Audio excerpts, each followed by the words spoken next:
दिल्ली शराब नीति केस में आप सांसद संजय सिंह को जमानत। सुप्रीम कोर्ट में ईडी ने बेल का विरोध नहीं किया। सुप्रीम कोर्ट ने आज आपके राज्यसभा सांसद संजय सिंह को जमानत दे दी है। मनी लॉन्ड्रिंग केस में संजय सिंह को पिछले साल 4 अक्टूबर को गिरफ्तार किया गया था। संजय सिंह के वकील ने कहा कि वह केस में अपने रोल से जुड़ा कोई बयान नहीं देंगे। सुप्रीम कोर्ट ने सुनवाई के दौरान ईडी से सवाल किया था कि क्या संजय सिंह को और ज्यादा दिन जेल में रखे जाने की जरूरत है। कोर्ट ने यह भी कहा कि हमें यह भी देखना होगा कि गवाहों के सामने उनके बयान हुए। 6 महीने तक वह जेल में रहे। ईडी ने अदालत से कहा कि हमें कोई ऐतराज नहीं है। इसके बाद अदालत ने संजय सिंह को जमानत देने का फैसला सुनाया। देखिए, आज हिंदुस्तान की डेमोक्रेसी में एक बड़ी मील का पत्थर माना जाएगा।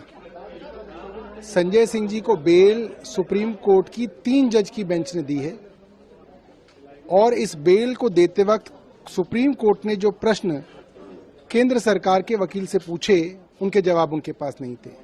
सुप्रीम कोर्ट ने पूछा, एक आदमी है दिनेश अरोड़ा, उसके 1-2 बार नहीं 10 बार अलग अलग बयान दर्ज किए गए।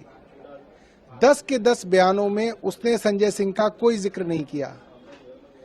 आपने उसको अरेस्ट किया, उसको सरकारी गवाह बनाया, फिर आपने उसको दोबारा अरेस्ट कर लिया और फिर आप उसका एक 11वां बयान लेते हैं जिसमें वो संजय सिंह के विरोध में एक गोलमोल स्टेटमेंट दे देते हैं।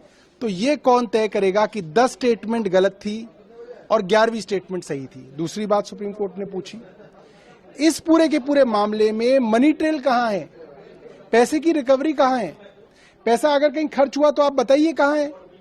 जो आपके गवाह हैं वो विश्वास योग्य नहीं है, जिसने पैसे दिए वो नहीं बोल रहा, जिसने पैसे लिए वो नहीं बोल रहा। तो ये पूरा का पूरा केस जो है डगमगाने लगा और जब सबसे बड़ी अदालत की तरफ से बेल मिलती है तो इसका मतलब ये है सेक्शन 45 PMLA के तहत अगर बेल मिलती है और बेल अपोज की जाती है तो ये माना जाना चाहिए कि कोर्ट को लगा कि इस मामले के अंदर संजय सिंह दोषी नहीं है, इनोसेंट है। तो इसके बड़े रिपरकशन से बचने के लिए आज उनको बेल दी गई है और हम इसका स्वागत करते हैं। और भारतीय जनता पार्टी के लोग, जो उनके प्रवक्ता रोज प्रेस कॉन्फ्रेंस करके कहते थे कि देखो बेल भी नहीं मिल रही, बेल नहीं मिल रही, इसका मतलब ये है कि संजय सिंह दोषी हैं, तो आज बेल मिल गई। अब भारतीय जनता पार्टी क्या कहेगी मैं ये भी बता देता हूं। अब भारतीय जनता पार्टी कह देगी अरे क्या हो गया, बेल मिल गई, बेल मिल गई, कोई रिहाई कोई ना हो गई। तो ये अब भारतीय जनता पार्टी सिचुएशन को पलटेगी। नहीं, वो अभी मैं उनको इलाज के लिए लेकर आई थी, इसी दौरान हमको बेल की पता चला।